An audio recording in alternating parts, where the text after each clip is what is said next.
ఉగ్రవాదుల కోసం వేట కొనసాగుతుంది. కుల్గాం జిల్లాలోని అఖల్ అటవీ ప్రాంతంలో ఉగ్రవాదుల కోసం భద్రతా బలగాలు జల్లెడ పడుతూ ఉన్నాయి. ఈ ఆపరేషన్ లో ఇప్పటి వరకు 6 ఉగ్రవాదులను భద్రతా బలగాలు మట్టుబెట్టాయి. ఈ సెర్చ్ ఆపరేషన్ ను భద్రతా బలగాలు, సిఆర్పీఎఫ్ దళాలు, జమ్మూ కాశ్మీర్ లో పోలీసులు సంయుక్తంగా ఈ ఆపరేషన్ ను కొనసాగిస్తున్నాయి. ఇప్పటి వరకు మృతి చెందిన ఉగ్రవాదుల లష్కరే తోయిబా అనుబంధ సంస్థ అయినటువంటి ది రెసిస్టెంట్ ఫ్రంట్ కు చెందిన వారిగా భద్రతా బలగాలు గుర్తించాయి.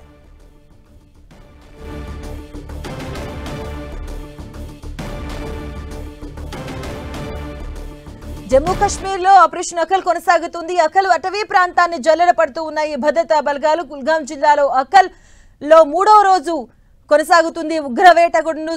పోలీసులు అలాగే జమ్మూ కాశ్మీర్ పోలీసులు, సిఆర్పీఎఫ్ దళాలు, భద్రతా బలగాలు కూడా ఈ సెర్చ్ ఆపరేషన్ కొనసాగుతూ ఉన్నాయి.